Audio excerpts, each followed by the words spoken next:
ঈদুল আজহার আর বাকি কয়েকটি মুহূর্ত, নারীর টানে ইতিমধ্যে বাড়ি ফিরতে শুরু করেছেন রাজধানীবাসী। ব্যস্ততাকে পিছনে ফেলে ঈদে ঘরমুখ মানুষ সদরঘাটে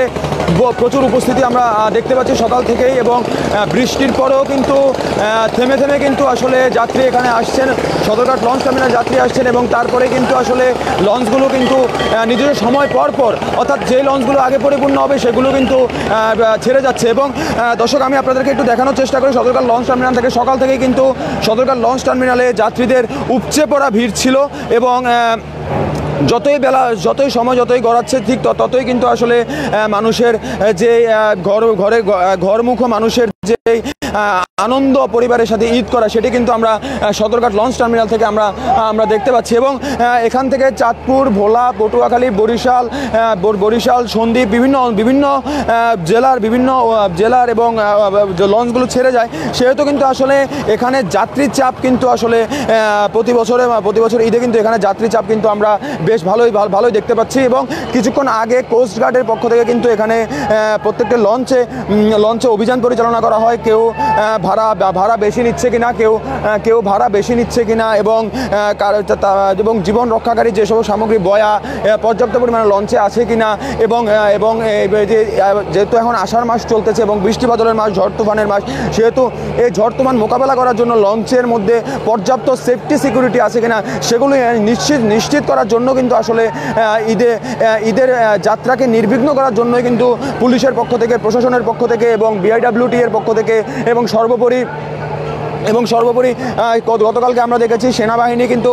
স্পিড বোটে কিন্তু আসলে নদীপথে টহল জোরদার করেছে, যাতে করে কোনো রকমের বিশৃঙ্খলা সৃষ্টি না হয়। এবং দর্শক, আমার সামনে যে লঞ্চটি দেখতে পাচ্ছেন, এই লঞ্চটি কিন্তু কানায় পূর্ণ হয়ে গেছে, এবং কিছুক্ষণ পরেই কিন্তু এই লঞ্চটি ঈদ যাত্রীদের নিয়ে গন্তব্যের উদ্দেশ্যে ছেড়ে যাবে। এবং তারপরেই কিন্তু আসলে যেহেতু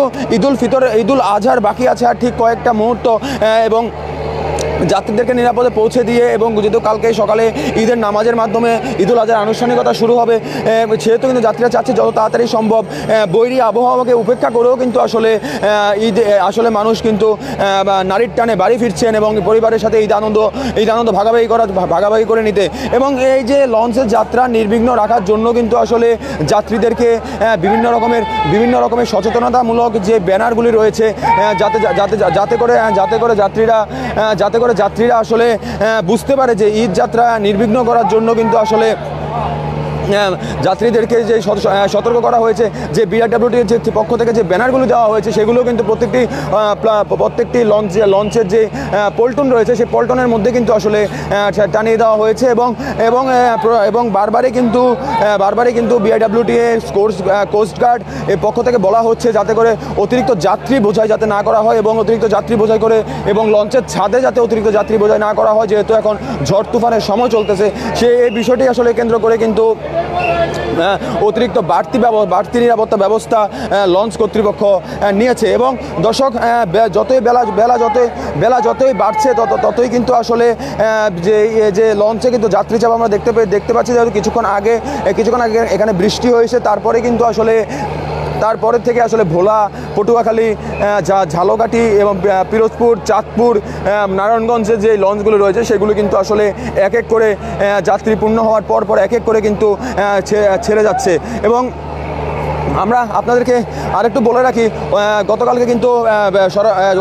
নৌ উপদেষ্টা ব্রিগেডিয়ার M শাকাওয়াত হোসেন কিন্তু এখানে এসেছেন, এবং তিনি যাত্রী সাধারণের সাথে কথা বলেছেন। লঞ্চের যারা রয়েছেন, লঞ্চের যারা মাস্টার রয়েছেন, তাদের সাথে কথা বলেছেন। তিনি এতটুকু আশ্বস্ত করেছেন যাতে কোনো প্রকারের কোনো যাত্রী হয়রানি না হয়, এবং ভাড়া নিয়ে যাতে কোনো রকম নৈরাজ্যের সৃষ্টি না হয়, এবং কালোবাজারিদের হাতে যাতে কোনো রকমের টিকিট যাতে না যায়, সেই বিষয়টি কিন্তু নৌ উপদেষ্টা শাকাওয়াত হোসেন কিন্তু আসলে সদরঘাট লঞ্চ টার্মিনালে আসে এই বিষয়টি কিন্তু নিশ্চিত করেছেন। এবং দর্শক, আমি আপনাদেরকে আরেকটি কথা জানিয়ে রাখি যে এই সরকারের পক্ষ থেকে কিন্তু এবার ঈদ যাত্রা নির্বিঘ্ন করতে কিন্তু সড়কপথ, নৌপথ, রেলপথে কিন্তু বিশেষ কয়েক স্তরের ব্যবস্থা নেওয়া হয়েছে, যাতে মানুষ স্বাচ্ছন্দ্যে ঈদ যাত্রা উপভোগ করতে পারে, এবং যাতে পরিবারের সাথে হাসি মুখে যাতে ঈদের আনন্দ ভাগাভাগি করতে পারে। এবং দর্শক, দর্শক আসলে এইখানে যে সদরঘাটের যে চিত্রটি আমরা আপনাদেরকে দেখাচ্ছি সেটি হচ্ছে যে এই লঞ্চগুলো গত 2 দিন ধরে কোনো শিডিউল মেনটেন করছে না এবং শিডিউল মেনটেন না করেই কিন্তু যে যার মতো বাড়ছে যাত্রীপূর্ণ হয়ে যাওয়ার পরেই কিন্তু আসলে এখান থেকে তারা নির্দিষ্ট গন্তব্য ছেড়ে চলে যাচ্ছে এবং অতিরিক্ত যাত্রী যে বোঝাই করছে না সেটি আমরা একটি লঞ্চের দিকে তাকালেই বোঝা যাচ্ছে যে লঞ্চের ছাদে কোনো অতিরিক্ত যাত্রী নেই এবং অতিরিক্ত যাত্রী যারা লঞ্চের ছাদে যাচ্ছে তো লঞ্চ কর্তৃপক্ষই কিন্তু আসলে তাদেরকে নিচে নামিয়ে দেওয়া হচ্ছে এবং বৈরী আবহাওয়ার কারণে বলা হয়েছে যে বৈরী আবহাওয়ার কারণে একটু বিলম্ব করেও লঞ্চ ছাড়ার কথাও কিন্তু আসলে বলা হয়েছে এবং সময় যতই গড়াচ্ছে ততই কিন্তু আসলে সময় যতই গড়াচ্ছে ততই কিন্তু আসলে এই যে ঈদ যাত্রার সময় যতই গড়াচ্ছে ততই কিন্তু আসলে সদরঘাটে ঈদ যাত্রার ঘরমুখ মানুষের যাত্রীর চাপ আমরা দেখতে পেয়েছি এবং কিছুক্ষণ আগে কোস্টগার্ডের পক্ষ থেকে কিন্তু এখানে প্রত্যেকটি লঞ্চে নিরাপত্তা ব্যবস্থা আছে কিনা,